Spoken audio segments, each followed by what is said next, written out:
جی السلام علیکم دوستو، آج ہم آپ کو ایک ایسی تاریخ کے بارے میں بتائیں گے جو کہ آپ نے پہلے کبھی نہیں سنی ہوگی۔ آج آپ کو پٹھانوں کی اس تاریخ کے بارے میں بتایا جائے گا کہ جو کہ آپ نے پہلے کبھی نہیں سنی ہوگی، ان کی رکنیت کیا ہے، وہ کہاں سے آئے ہیں اور کہاں آباد ہوئے، اس سب جاننے کے لیے آپ ہماری ویڈیو کو دیکھیں۔ تو پٹھانوں کی تاریخ پر لکھی گئی کتب میں سے ایک کتب ہے جی تذکرہ، ایک منفرد اور جامع مگر سادہ زبان میں مکمل تحقیق کا درجہ رکھتی ہے۔ یہ کتاب خان روشن خان نے اس کا پہلا ایڈیشن 1980 میں شائع کیا تھا۔ یہ کتاب بعد ازاں پٹھانوں میں بے حد مقبول ہوئی، جس میں معلوم ہوا کہ پٹھان بنی اسرائیل سے تعلق رکھتے ہیں۔ جی ہاں، جو پٹھان ہیں وہ بنی اسرائیل سے تعلق رکھتے ہیں اور ان کے آباء و اجداد اسلام پسند تھے۔ ان کی تحقیق کے مطابق امہات المومنین میں سے حضرت صفیہ رضی اللہ تعالیٰ عنہا بھی پٹھان قوم سے تعلق رکھتی تھی۔ یہودیت سے عیسائیت اور پھر دین محمدی صلی اللہ علیہ وسلم تک ایمان کا سفر کرنے والی اس شجاع، حریت پسند اور حق و قوم نے صدیوں تک اپنی شناخت پر آنچ نہیں آنے دی ہے۔ بیسیکلی پختون قوم کا نسلی اور آبائی تعلق ان جلا وطن بنی اسرائیل سے ہے، جنہیں اشوریوں اور بابل والوں نے یکے بعد دیگرے ان کے وطن شام اور اس کے اطراف سے نکلنے پر مجبور کر دیا تھا، اور جن کی آبادیاں مشرق میں نواح بابل کے علاوہ ایران اور خراسان کے علاقوں سے لے کر دریائے سندھ کی وادی تک آریاؤں کے درمیان پھیلی ہوئی تھی۔ یہ قوم پہلے شریعت موسوی اور پھر ہدایت عیسوی پر قائم تھی۔ مثلاً جب ان تک حضرت محمد صلی اللہ علیہ وسلم کی دعوت اسلام پہنچی تو مشرف با اسلام ہو گئے۔ الغرض عیسائیت اور یہودیت جس پر یہ لوگ قائم تھے، اس تشنگی کو نہ بجھا سکتی تھی جس کو اسلام نے آ کر بجھایا، اور عیسوی اور موسوی تعلیمات کو صحیح جامہ پہنا کر ان کو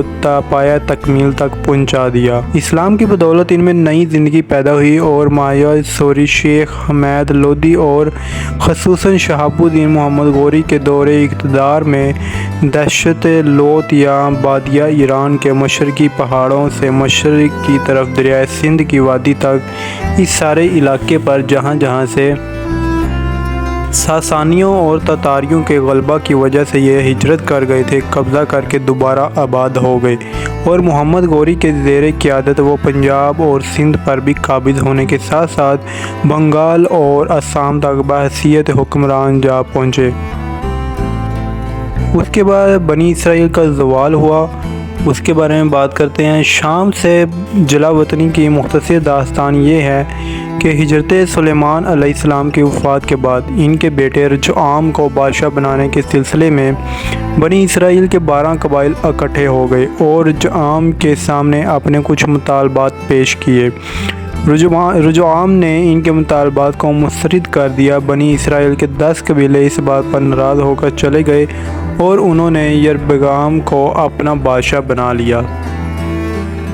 انہوں نے اپنی مملکت کا نام اسرائیلیہ رکھا۔ اس کے برعکس یہود اور بنیامین 2 قبیلوں نے رجعام بن سلیمان کو اپنا بادشاہ تسلیم کیا اور اپنی حکومت کا نام سلطنت یہودیہ رکھا۔ یہاں سے بنی اسرائیل میں پھوٹ پڑ گئی۔ ان دونوں حکومتوں کی تاریخ باہمی قتل و غارت اور نفاق اور سازشوں سے بھری ہوئی ہے۔ اس باہمی نفاق اور جنگ و جدل کا نتیجہ یہ نکلا کہ دونوں اپنی حکومتوں کو قائم نہیں رکھ سکے۔ وہ اشوریوں، بابلیوں، رومیوں کی طاقت و تاج کا تختہ مشق بنے رہے۔ اس دور میں فلسطین کے یہودیوں اور سامرا کے اسرائیلیوں میں بہت سے نبی مبعوث ہوتے رہے جو انہیں خدا کا پیغام سناتے، ہدایت کی طرف بلاتے اور آئندہ واقعات کی پیشن گوئیاں کرتے تھے، مگر انہوں نے کان نہ دھرا۔ بنی اسرائیل ان ایام میں اکثر خدا سے باغی ہو گئے اور تورات کے اعتبار سے انکاری ہو گئے، لہذا آپس کے اختلافات، جنگ و جدل، اللہ کی نافرمانی اور اس کے دین سے روگردانی کا نتیجہ یہ نکلا کہ 597 کا میں بابلیوں کے ہاتھوں یہودیوں کی ریاست تباہ ہو گئی، اور اس سے پہلے 721 میں سلطنت اسرائیلیہ اور اس کا مرکزی شہر شورون یا سامریہ اشوریوں کے ہاتھوں تباہ و برباد ہو گیا، اور اس طرح 1400 سال کے بعد اسرائیل کی دونوں حکومتیں صفحہ